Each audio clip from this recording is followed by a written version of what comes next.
Humberto, Antoine, good afternoon. How's it going? doing well. How are you? Good, good. Good to see you. Good to see you. I'm looking forward to this chat. Me too.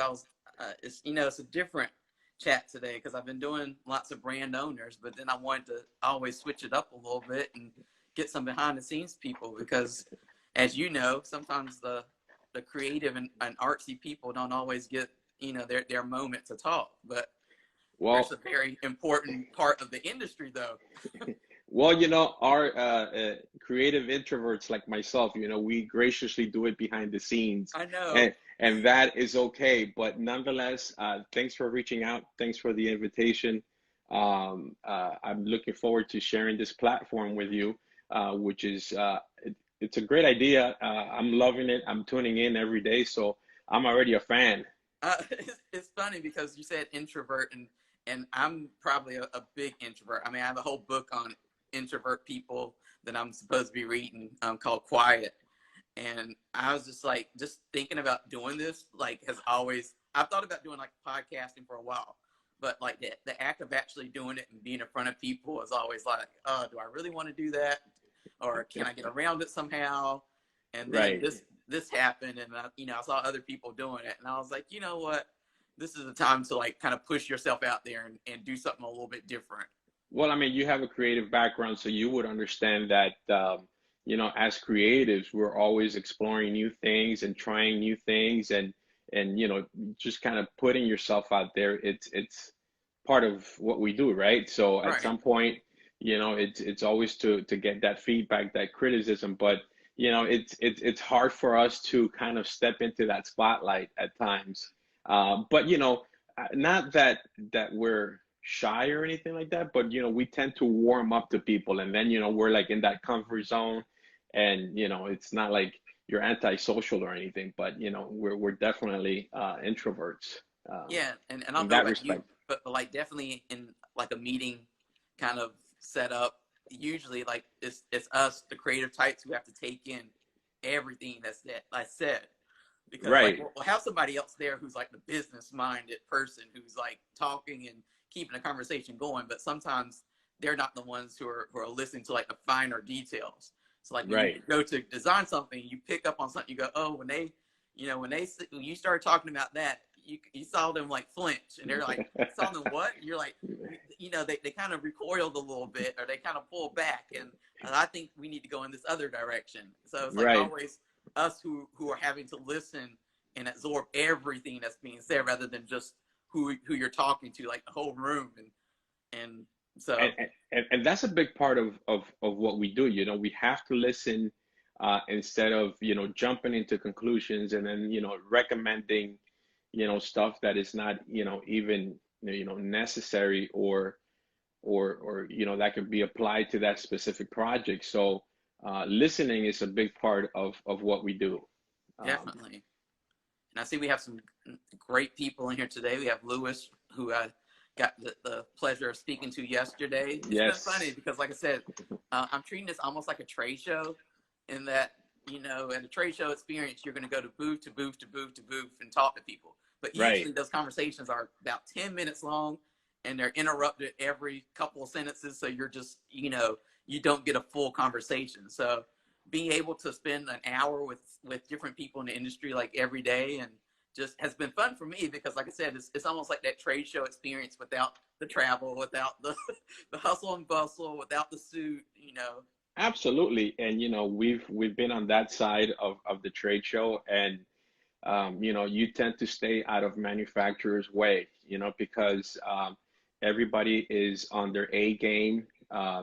All the sales reps, the sales managers, and the presidents, and everyone involved, it's on their A game, and they're in that sales mode. So you can have a conversation up to a point, but it's somewhat business related. Hey, how's your first day? How did Right, that kind of stuff is very superficial. right. So what I wanted to do today, especially, is like I said, I've worked with you for a couple of years now through the media Yep. side, basically, and I'm aware of your work, but I don't know if everybody else is. So what I thought would be a fun thing is for people to get to know you and to get to know what you do. Because too, I mean, this is like a great time for, I don't know about you, but like I'm trying to find ways to stay connected, to stay creative during this time so that it's just not a full stop, because it's hard to get back into the swing of things when you do kind of fully stop. And I was getting to that point, like I think week 2 of quarantine, and I was just like, like this is getting rough. This is like, the news items are slowing down. So for me, who's working with websites, it's like there's nothing to really post. There's nothing to really do email blast about. People aren't reading, their work emails about, but they're at home. And Right. they're in that casual environment. They're having to help with their kids. They're having to help their spouse out. And it's just like, what do we do? How can we stay creative and stay connected? So that's where Deep Cuts came up. I was like, you know what? For me, I interview a lot of people, work with the magazines and, different stories, press releases, but you only scratch the surface with a lot of that stuff. You only go so deep. Absolutely. I agree 100%. And you're right. It's the first 2 weeks, fine, and then you start, bouncing off the walls. And in my case, we're always displaying about 50% of the work that we do on our website anyway. So I've been doing this now for 10 plus years. So you ride the wave, right? So when it's peak times, you're working on clients' work, and then when it's downtime, you work on your own stuff. So this has been the perfect time to update my website, to take more photos of products. So, I've been reading, taking photography, updating the website, writing, and stepping a little bit out of my comfort zone. I'm trying some video stuff now. So, it's part of what we do, right? Creatives step out of Right. that comfort zone, try new things. So that's what I've been doing during this quarantine time. And of course, reaching out to people and calling people to see how they're doing and making sure everybody is doing okay. Right. So I guess to start off, I mean, for those people who don't have the pleasure of knowing you, can you just tell us just a little bit about you and like what you do and the company that you kind of work with? That's easy. I draw pictures all day. You know, we Well, that's not doodle the stuff. sum of everything. That's not the, that's a very simplistic introvert kind of way of blanking it. It's not really just that. You do Well, a lot more. let me tell you a little backstory on what I consider my first cigar client, right? So Gabriel Pinares, which from Creativas Group, um, his cousin knows a guy by the name of Willie Herrera, right? So back in 2008, I get a call from Willie, um, and I go to his shop, El Titán de Bronce, which is one of the best factories here in Little Havana for cigars. They do the Herrera Esteli Miami, and they do the Goldie from La Palina, and they're very well respected. So Willie, if you're watching, I love you, brother. So I went over there for a meeting. He needed some stuff done, and I walk in there and I'm like, this is amazing. So obviously, I didn't want to ask for a free cigar, right? That's like the first thing you don't do. You don't Yeah. ask for free stuff, right? So I walk away thinking I want to work with Willie. Um, it's so cool. Uh, so I pitched this idea to him. I said, Willie, I will work for cigars, and we bartered. I wanted it to smoke, their redemption line, their Maduros, and he was up for it, and that was my first cigar gig, working with Willie and Sandy and all the wonderful people at Titan de Bronce, and I ended up bartering, and he was up for it. I was very grateful, and that kind of opened the doors to the cigar industry. And from there, we've been really working with different manufacturers on a creative level, on a strategy level, on a consulting, creative strategy, all of the above, really. So it's been a fun ride, and it's unlike any other industry that I've done work with, you know what I mean? Whether it's food and beverage, fashion, hospitality, um, because cigar package design is only really half of my business. We have Cia Design, which is kind of have your attention. I have a great business partner, Cleveland Cook, who after my wife is probably my second marriage, and we get along great. So he's really been a good friend, a mentor, and I just can't say enough about him. So, but that was really my introduction into the cigar industry, and what our participation uh, is within, different manufacturers. We come in and it's always nice to get like an outsider's point of view. Uh, so even with companies that have in-house creatives, I've been asked to come in and just kind of sprinkle that magic and bring in that flavor from the outside, a different point of view, um, and contribute that way. But how important has it been for you to kind of expand your network? Because you just talked about, you don't just do cigars, you do other projects too. And as a creative, I mean, you need to have that widespread of a client base. It's almost like investing in a portfolio. You don't invest in just one type of stock. It's been absolutely the most important thing that I've done as far as keeping things interesting. You know what I mean? The idea of working for an ad agency. You get assigned to X brand, right? And for the end of times, that's all you're gonna see. You're gonna see that logo, those colors. You're assigned to that client, and boom. You know what I mean? So on any given day, I can shut. It's like cleansing your palate. You know what I mean? I can shut the book on cigars, and then do something completely different. I like my last project, we ended up doing a packaging design for uh, Fabian, a good friend of mine out in California, for extra virgin organic olive oil. So, there you go. All right. So, logo, packaging design. So that was really a nice project. And that's how I keep things keeping that's how I keep my perspective kind of, always looking at things from a different angle, because I do have clients that are not in the cigar industry. And I like what you said about when you approached Willie about working with him. It wasn't, hey, I want to work with you. Here's my price. You said, Right, let's harder. Like right, you have something that you're trying to basically get off the ground. I have, a service I can offer you, but you don't have to. It doesn't have to be a monetary thing. So right, I think I like that idea, because I don't think a lot of people always think about that. You will always think of offering your service at a price. right. And again, if the whole industry of cigars, right, really caught my attention, I walked away, right, like that's really cool, right? So how do I tap into that industry? How do I get my first portfolio piece, right? Right. From a client, and then I can have something, to show. So I thought that was the perfect opportunity. And let me tell you something, whether it's personal or business related, timing is always key, right? It's all about timing. Right. Um, so, and I was having a conversation with a very good friend of mine this morning, and I told him, look, at the end of the day, you have to be good to people. You work with people, right? You don't work with companies. Maybe the company logo is on that paycheck, but you work with people.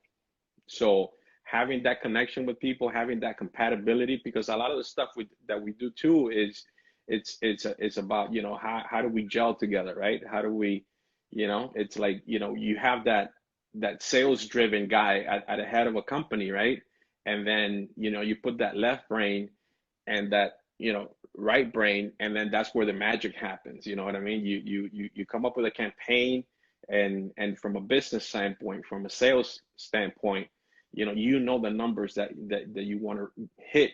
So what do we need to implement, right? Because then now my job is to interpret that visually, whether it's at a POS display, store signage, social media graphics, whatever that campaign is going to require, it's up to me to create.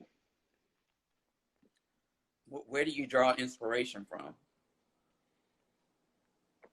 It's now that we're quarantined, I there was a website that had virtual tours of like 12 different museums. And I remember my last trip to New York. I went to the MoMA, and I'm a big fan of Mondrian and Jackson Pollock and Picasso and all these guys that I think Mondrian is probably where I get all my grids. Every time I start on a new layout, I start with a grid. So it's definitely art, of course. Anything that's visual, reading. I pick up architecture magazine sometimes. So I'll go through an architectural magazine and I'll see maybe like a pattern or like a texture or like a repetitive some sort of pattern, and sometimes you see that on some of the cigar bands that I do. Yeah. So what's the latest kind of cigar project that you've had that we might have seen out in the stores and all? Out on the stores, I would say definitely the Villiger Cuellar Black Forest, for my friends over at Villiger Cigars, and definitely the Cuevas Reserva, which Rafael Nodal last week said that blue is the new red. You know what I mean? Yeah. So, um, having that creative input constantly, it's you pick up on different trends, you know what I mean, and where that's going. But blue is a very tricky color to work with, so you have to do a couple of different runs and nail that blue just to make sure it's on point. But the Cuevas Reserva line came out pristine. It looks beautiful. That blue, it's really striking, and so now you see a lot of people jump on that blue. And then most recently, it's not out on stores yet, but it was a collaboration between Ernesto Perez Carrillo and Heinrich Villiger, which is a Villiger TAA exclusive 2020. That was really an honor to work, to have a small part on the packaging aspect of the project. But I mean, those are two icons within the cigar industry. So I feel very blessed to have been a part of that project. I know with Michael Herklotz the other day, I was talking to him about you know about the having a story to attach to your brand, because that's always one of his big things. You can have a brand, but people have to connect with it. And I think part of that story is also the visual communication of it, because when you walk into a humidor, I mean, sometimes, I mean, how do you figure out what to buy? It's either you heard a story about it, the brand owner, or the colors are really pretty. Something superficial to some people, but it's like the colors are really pretty or different. Like you said, you know, coming out with blues now rather than, the old school reds and golds and browns and stuff like that. Um, I mean, I guess since you started in the industry, how have you seen like the design curve kind of change and evolve? Bigger is better, the more gold and foil stamping that you have, the more embossing that you have. Now you have like hologram different foils, and so it's definitely gotten a lot more elaborate. And it's not that we're making bands bigger, right? So we still have the same amount of real estate, but we're still piling on a lot of different components into a small piece of real estate, which is really tough sometimes. But I think that for the most part,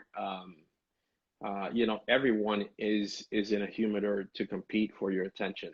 Right.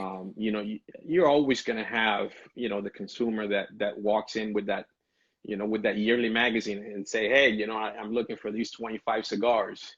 Right. But right, so you have those, and definitely that's not part of your regular customers rotation. But you know, I like to think of a humidor as not that everyone is picking up a newspaper nowadays, but I like it's just like a big page of ads, right? So it's like, where does your eye go? You know, your eyes are like jumping and jumping and jumping until you either saw a shelf talker, or you saw something shiny or holographic, or something caught your eye. If you just happen to wander into a humidor and start seeing what's new, right? You come in and you ask the shop owner, hey, so what's new? Did you bring anything new? Or otherwise, you see guys just like whoop, and they Yeah. they know they know exactly what they're gonna get. So as they make their way into wherever it is, that corner that they're going, is that you want to hopefully grab their attention. It's like a billboard. You're driving and you have 2 3 seconds. It's a nanosecond to convey and communicate your message. I'm curious to figure out from you, like, what are some of your clients' concerns now? I mean, because I know, like, in the cigar industry, like, we have this discussion all the time with the magazine. People, as your standard marketing people kind of phase out and they get replaced by newer people, the younger they are, the paper doesn't really have the same, appeal to them as a person kind of in the 35 on up kind of age group. So, like, what are their concerns to you? Like, what are they asking for? What are they hoping to get out of their designs? Well, and again, they have that's a very good question, because um, I get feedback on my work all the time. I think my wife and my daughter are probably my worst critics, right? It's like, yeah, this one was really good. I love it. That other one, but it's like I get presented with a project brief, right? So, it's I'm getting a set of guidelines, parameters for a specific project. So, I it's up to me to construct an identity for that brand based on MSRP, right? I'm not gonna create a band for a $5 stick that I would for a $25 stick, right? It's just, if your MSRP is at 25 bucks, please make it look like 25 bucks, right? So there's always, I like to build an identity around brands, and the way I know best how to do is, flip through magazines and cut out stuff, right? It's like, where does this guy live? What does he Mm-hmm. drive? What watch does he wear, right? Like, where does he shop for clothes? Like, It's like a vision so board almost. it's like a mood board, like a vision board, Right. correct? So, and it all revolves around that MSRP, and what the client will ultimately like to see. Now, it is and that is just a jumping off point, right? Now, it is up to me to bring in that knowledge, that skill set, and lead them, right? Because if I see that this is not going to work, then I got to put my foot down and say, hey, you're the CEO, but listen to me. This is not going Right. to work because X, Y, and Z. I think we should go this route and implement this. And and a lot of those decisions sometimes come, um, believe it or not, because of time restrictions. If somebody wants to send something, to be made in China, then obviously, we'll get it back in like 3 4 months, and hopefully, it'll be coronavirus free. Mm-hmm. But Yeah. right, so but everything is like 3 months out. So if we don't have that luxury, then we start trimming stuff, right? Then we start compromising here and there in order to get the project done by this trade show, or this date, or this launch party, right? So we do compromise, but yes, clients do look at me for advice, for input, and that's what's beautiful about the whole collaboration project, process. Yeah, I remember, like, I started out in the cigar industry as a designer, but on the media side, so the magazines. Right. Um, and back then I had no intention of writing or doing any of that. Using that part of my degree, it was all visual communication. So it was I was kind of probably more in your position, except, like I said, I wasn't working with creating bands and stuff. I was creating on making a nice layout that people could easily you know, get through without feeling like it was, blocking them in any way. So I'm always curious to see how other creatives get through it. Cause I know with me, like when I finally had my breaking point with design, it was that, sometimes you'll work with a client and they go, oh, I don't know what, I don't know what I want. Just do something. And you're like, okay, like what? And they're like, I don't know. They're like, just surprise me. I'm like, no. It's like, No. what do you want? Like you said, like show me, like how do you deal with clients like that sometimes who may not have an idea of what they want, or even a starting point. You know, I found myself, first of all, we do have a creative questionnaire that we've refined over the years. So That's cool. we feel like we fine-tuned it, and we're able to ask the right questions. But I find myself often now asking more why questions, right? So we're thinking about doing this, XYC brand. I'm like, why? Well, because, I think would be a good way to have, this blend profile, or this strength, have like a full to medium, a full body cigar out in the market. So why do you feel like you need to have a full body cigar in the market? Well, because, we've been selling a lot of Connecticut's, and, sales are really down on this side of our portfolio. And why do you think, why are sales down? What do you think sales are down? So I keep on asking why questions till I get to, The bottom. but right, to ask me to fly without a GPS, or with a blindfold on, and just see what sticks on the wall, that is just that is just spinning your wheels. That is just busy work. It doesn't work like that. And over the years, we've relied on the soldiers on the ground, sales reps. The sales reps probably bring in the most valuable feedback. They are the ones talking to the customers. They are the ones talking to shop owners. They are the ones doing the events. They are the ones, you know what I mean? Hmm. So they bring in that valuable information from the ground, and And they don't believe have it. anything to lose in it. I mean, they just want to sell the product, so they're not gonna spare your feelings. Basically, they're not gonna hold back and say, "Oh my gosh, they said it was great," and they're like, "Look, they said this So color was off. They said this didn't resonate. This doesn't stick out enough on the shelf." And that's good feedback, like you said, because it's that honest feedback that helps everybody. those are the boots on the ground, and my hat's off to all those street dogs out there, because it's not easy. From city to city, to hotel from hotel, and they have families, and all that stuff. So it's their feedback is just valuable.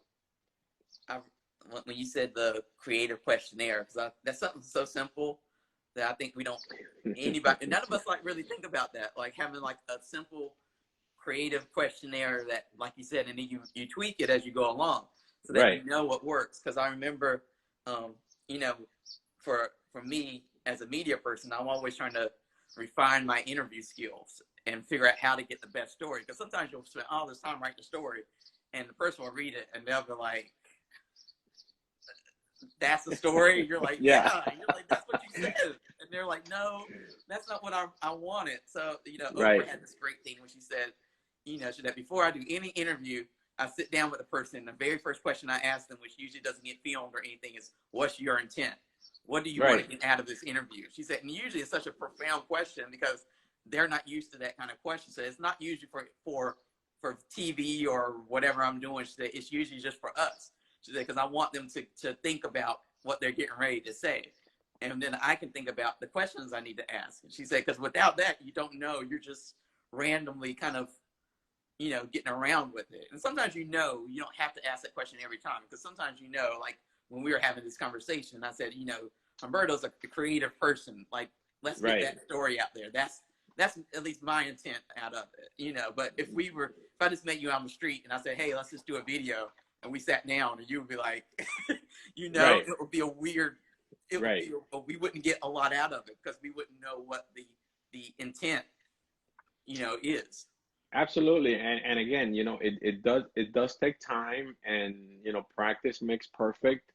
But you know, one of the like the top three questions that have made it on that questionnaire time after time after time again is probably my top three, right? So we'll send out a creative questionnaire, and I'm like, first of all, uh, don't assume somebody knows you, right? So who are you? What do you do? And why does it even matter, right? Because like, Simple question, okay, but open. right, like who cares? You know, why does it matter? So I think those have to be like my top three questions in my creative questionnaire, because it's not only about the brand but the people behind it ultimately, right? Those type of questions usually help shape a press release. So you know, it's those are probably my top three questions, like on a personal level. Who are you? What do you do? And why does it even matter? I know for me, back in the day when I was more on the graphic design side, people come up to me and they go, "Oh, your work is so creative," and I wouldn't feel like that at all. Sometimes it'll be, you get that like you were describing if the agency work where it's just like this is what you have to do, and Right. you're doing it, and you're not designing it for yourself. You're designing it for whoever. You're designing it for the client or the audience, and you're like, this is not creative. But I used to always tell people, I was like, well, everybody's an artist. It's just, it's like you said, it's like almost like a Picasso situation. I'm pretty sure people back in the day kind of looked at Picasso and was like, what, dude, like, what's this? Like, what in the heck is this? This isn't anything. But there are other people who look at it and say, oh my gosh, this is art. It's like everybody has that creative spark within them. So, like, how do you harness your creative spark? How do you foster that? And then how can you get other people? Because especially in your position, you need other people that you work with to be creative and get in that mindset so that you can create something that you both, agree on that's going to be successful for you. Absolutely. And you know what? Picasso is a great example, because if you look at his paintings, you know, they're all distorted and and and whatnot, right? But in order to do that type of work, you have to truly understand, you know, the anatomy of the body and and a lot of, you know, so it's just his way of putting it back together. A lot of the times, you know, we come in into a project or you know, to a client, and it's about of taking it apart and putting it back together. I mean, seriously, it's like what has worked for you in the past, what hasn't been working, where are you now, where do you want to go, right? Let's break it apart and put it back together. And you know, as far as creative input, you know, I think you know, creativity definitely doesn't happen in a vacuum, right? It doesn't happen inside a bubble.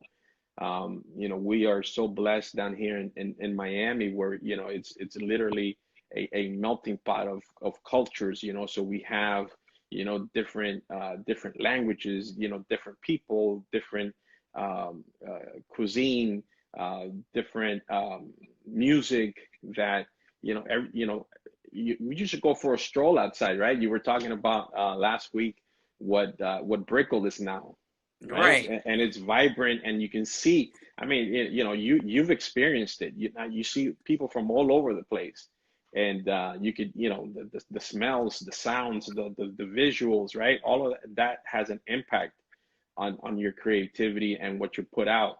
But you know, again, you can find inspiration from you know, the way people blend cigars. You know, you can find inspiration the way you know, a CEO treats their sales force.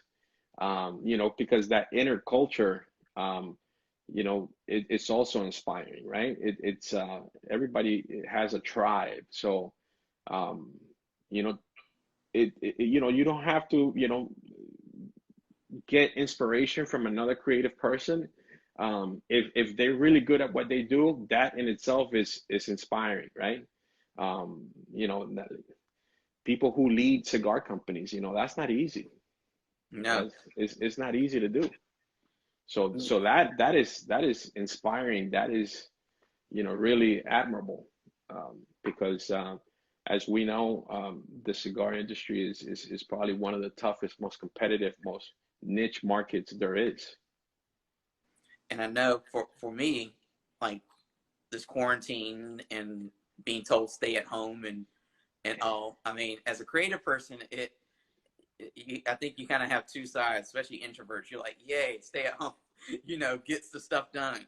And then, but there's also a creative part of you that kind of bounces off other people. And like you said, when you're told don't even like leave your house or your Right. home or whatever, that's tough because you're kind of going like, what now? Like how do I keep creative? So, but what I found for me is that I've used this as an excuse to, like you said, to kind of dismantle everything that I had planned for March and April, and who knows what will happen in May. But to kind of say like, how can I get creative? How can I reinvent? Basically, how for me, it's like, how can I reinvent how I tell a story? It's Right. not just about posting it on a website or typing out this 900-word thing and then going, people are going to read it. It was like, how can I get creative and still connect with people, tell the story, and I think creative people too kind of take on a weight. Sometimes I don't know if you feel like that, but sometimes I feel like I spend a lot of time on Instagram, but it's not because I'm wasting time. It's to see what everybody else is doing, to see their designs. Companies post pictures of their new products on Instagram before they do anything else, to see conversations. Like this whole thing I'm doing now is inspired just by seeing what other people were using their time with during quarantine. So I'm like, sometimes creative people and even people who don't consider themselves creative should just take this time, whether you're under a coronavirus threat or not, to like experience the world around you, build that into your work day, just to kind of experience life and get inspired. Absolutely, and thank goodness for the internet, right? Because it provides that vehicle, right? Even though we are quarantined, we can jump on the phone, we can jump on the computers, and just be transported, and then really experience like another culture, whether it be videos, photos, but Right.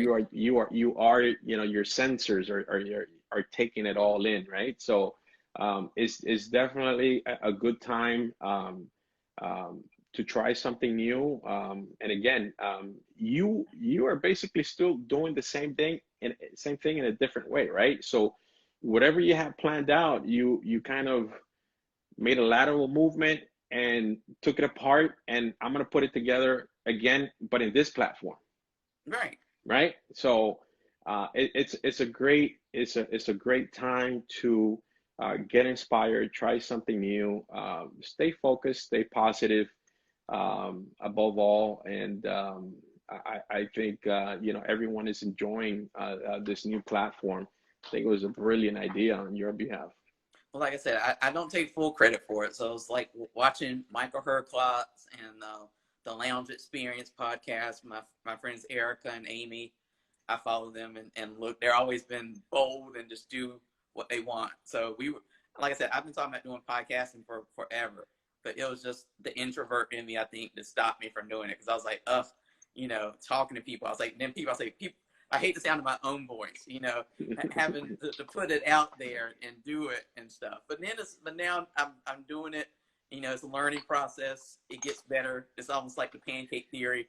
Your first podcast, your first whatever design is usually not the best, but as you go along, and there's always ways you can always make another pancake. So you can always revisit that interview that doesn't go well, or that or whatever, and perfect it, and just work towards whatever your idea of perfection is. Absolutely. And you know what? Somebody told me like a really long time ago, listen, it will never be the perfect time to start a family or a business. So just start. Right. Now, under the current situations, maybe you were catapulted into doing it. But, you know, I mean, we do have plenty of stuff to do, right? So, but if you had gone out and say, well, maybe I need a small studio, maybe I need soundproofing on the walls, Yeah. maybe I need a couple of lights and a little microphone, and you know what? That's just the introvert in us putting it off, right? And to eventually stepping in front of the camera and actually doing it. Right. So that analogy that you just gave, stacking pancakes, that is perfect. Just and again, you can relate as far as writing stories. I tell my daughter, with her schoolwork, I said that the most difficult part about writing is actually start to write. Once you get writing, it just kind of flows. You just organize your idea, make sure it flows, and then, but The hardest part is actually starting. Yeah, and you have, and like you said, you have to start somewhere. I know for me, especially like, I could have easily done this from a magazine, one of our magazine's platforms, and done it, but I was like, I want to do it from mine because it's just me. I'm the only person I have to answer to, and I don't know if you as a creative person feel that way too. But sometimes it's like, I was like, for me, like when I pitch an idea to some people or business, sometimes it's like, okay, you can do that, but you need to meet these 5 criteria before you get to it. And I'm like, that's just too much.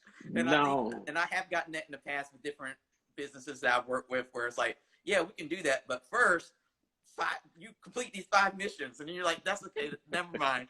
never I mind. didn't bring it up. No, I think this is the perfect format. Is it's conversational. It's at eye level. Right? Like Right. nobody's because once you have that magazine title over your head, or once you have whatever title over your head, now it's like I'm looking up at you. Right now, this is eye level. This is pedestrian. You're approachable. So I think this format is really perfect. And and I'm just going outside of us here, but I love how this experience, if there's anything good that's come from this experience, is that it's forcing all companies to kind of, like you said, take apart their plans, what they've been doing business as usual, and now there's like a whole new kind of renaissance going on where businesses are having to pivot.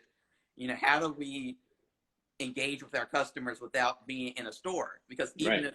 if I mean, I looked at the news. I mean, what's going on now? I mean, it's like May 1st can come, and we could still be we could still have restrictions in place, basically keeping us from having the old school now kind of store events where we're right next to people and stuff, and this could go on for a little while. So it's like now companies are having to get creative, and I think I've seen a lot more creativity probably in the last month, and it's like finally, like they're getting creative. They're doing, Davidoff is doing a great online seminar tonight. You have Yes. Drew Estate doing their virtual hearth.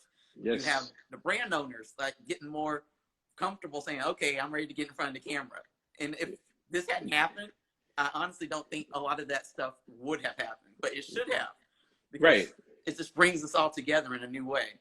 In a new way. I mean, eventually we are going to get back to normal, whenever that is and whatever that is, right? The new Right. normal. But this is the time that companies are using to, like what I just mentioned, you break it down and you put it back together, right? So the way we socialize, we don't have sports, we don't have weddings, we don't have birthdays, and unfortunately, we don't have funerals, right? But so you can't even have a funeral. You can't even die. You can't even rest in peace right now.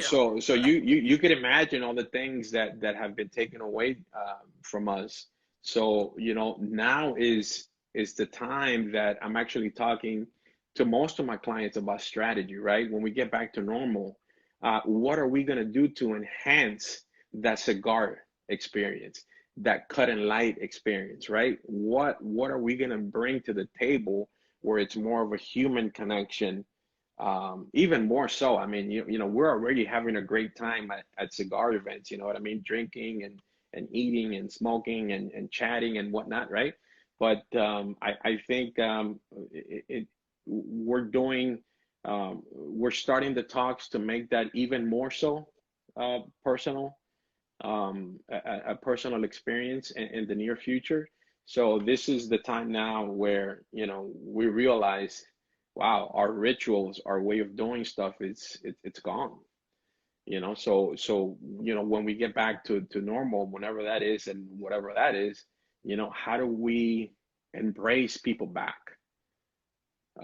So that's what we're doing right now. We're talking, we're having those discussions. Um, we're crafting up some strategies, and now is the time to do it. Now is the time that we have to break whatever model of events that we had, break it apart and put it back together. It's part of that reinventing cycle. Some of the our best musical artists, they learned this a long time ago that you can't stay the same. You can't, to get that longevity. The ones that who had careers back in the 80s or even 70s and they still are relevant today, and you can mention their names and people know who they are. whether good or bad. It's because they, like you said, they reinvented themselves, or they broke the mold of what people, how people view them and see them, and they said, I'm just going to take a chance to continue my, to do business. Basically, I mean, it's all a business. And they do that constantly, in order to stay relevant. I mean, your example of Madonna last week was a prime example of that. Yeah, I mean, look, anytime I can bring up Madonna in a conversation, you I'm gonna find a way. you But yeah, game. but definitely, I mean, I think it, I always look, from working with tobacco business now, I always look at things in a business sort of way. Before I looked at things from a consumer sort of way. So it's like, Right, always a daunting task for me to take on tobacco business and go like, I was like, oh, like, that's so boring. Like, how can we, how do we do business stories? But to do that entrepreneurial, like I said, journey, and how people can reinvent themselves. How can people break the mold? How can they get people's attention? I mean, that to me, that applies to anything. And I don't know about you, but when I create stuff, I try to create something for not the actual like target audience, but for people outside of that audience. So like if you right, create a magazine, how can you create a magazine that the father is going to read, he's going to pass it on to the mom, and there might be something even in there that the mom or dad, depending on the article, might say, hey, might pass it on to their son or daughter or whatever that's appropriate. Like, how can you give life to something that's cool, that they wouldn't mind sharing? And I think that idea of designing with the intent to share is something that a lot of people don't really think about. They just, whether it's a story about the product or just how it looks. right. And again, touching on that point is not only, having different, maybe generations relate to that, but also have it transcend, right?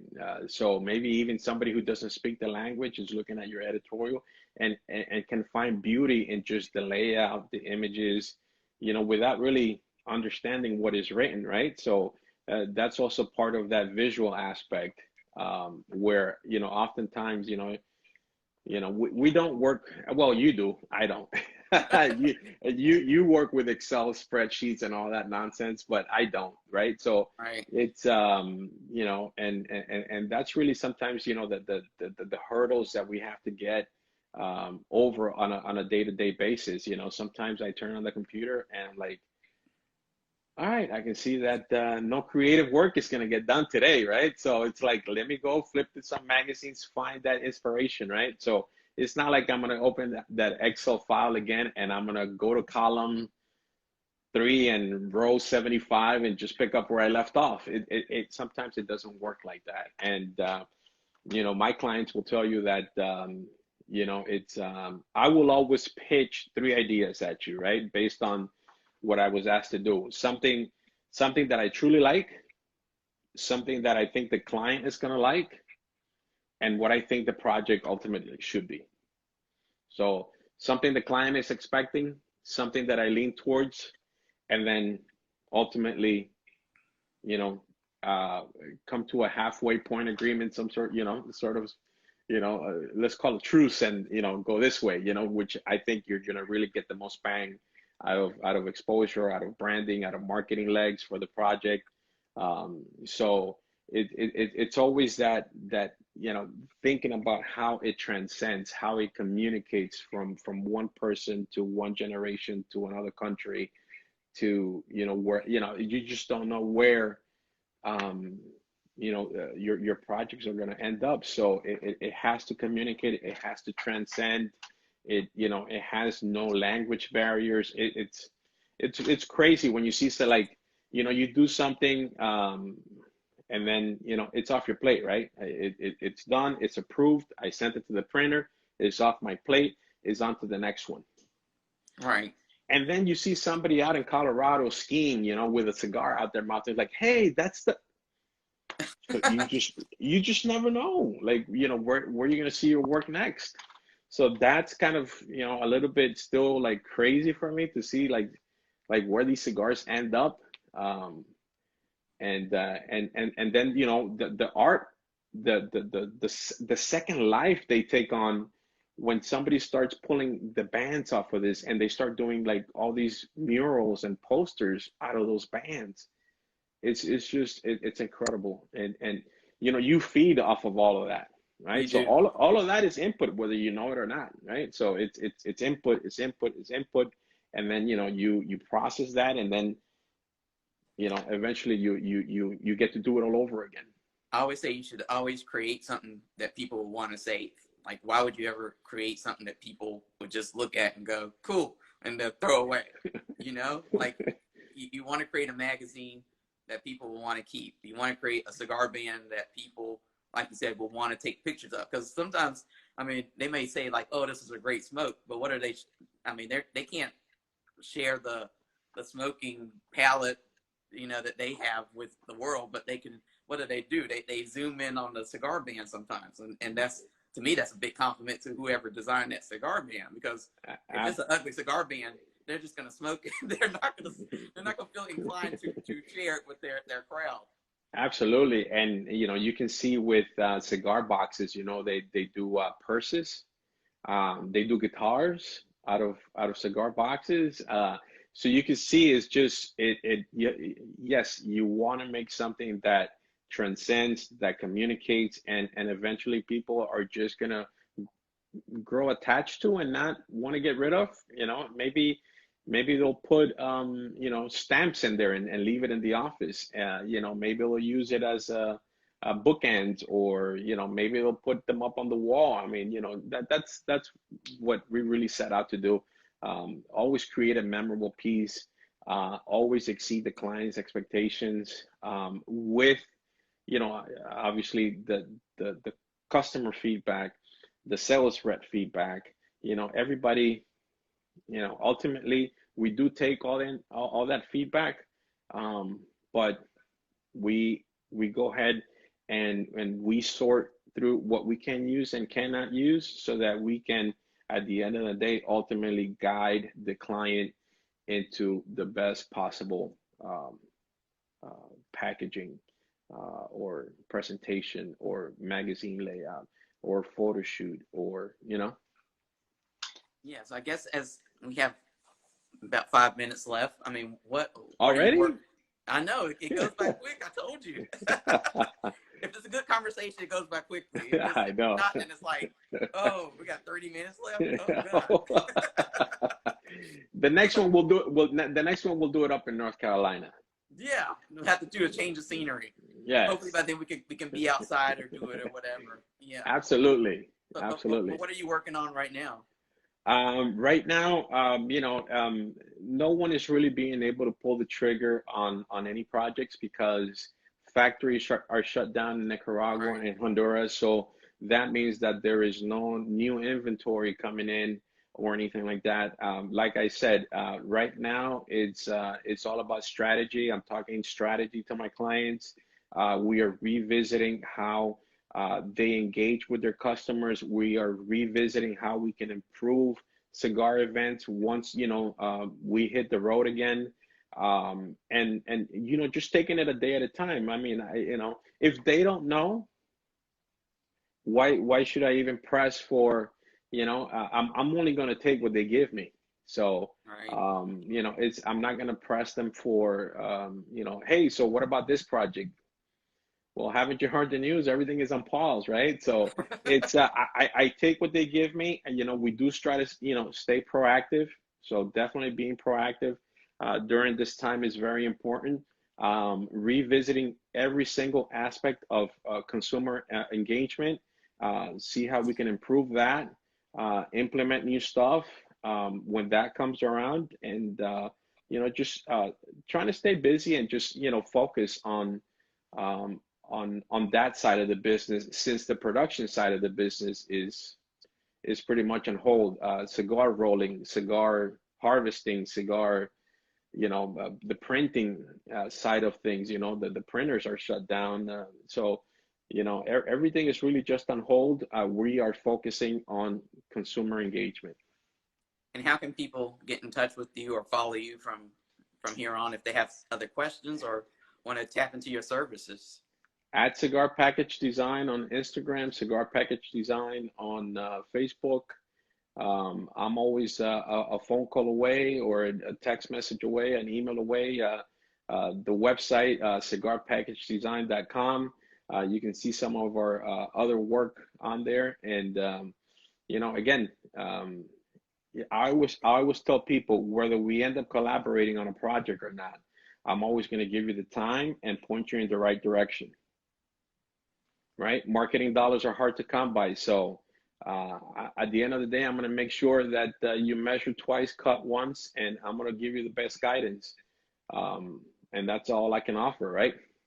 Yeah, unfortunately, but that's enough for a lot Yes, of these companies. Well, yes. like I said, it's always nice to have a chat with you. I know the last time we saw each other was TPE, which seems like TPE. eons ago. It's Fun not that times. far away, but it feels like it was ages ago. So it was Yes, nice being able to catch up with you today and uh, absolutely. have this nice creative conversation. And I know it was definitely the highlight of my day because it gets a little, you're like, oh, well, what am I going to do now? And update, like you said, look at spreadsheets. I've been avoiding the spreadsheet today. So it was a nice break from that, but I'm going to get back to that. And like I said, I look forward to our next run in with each other, whether it's at PCA, who knows if they're going to have it, but PCA or some other event this year. Look forward to Yes. seeing you. I'm looking forward to our next encounter, and thank you so much for the invite. This hour went by I know. quickly, so thank you, thank you, thank you. Thank Like you. Lewis said yesterday, you are essential to the industry, my friend. Oh, I try. I try to do my part. Antoine, see you on the next one. Good. See you. All right, Okay. Bye. bye.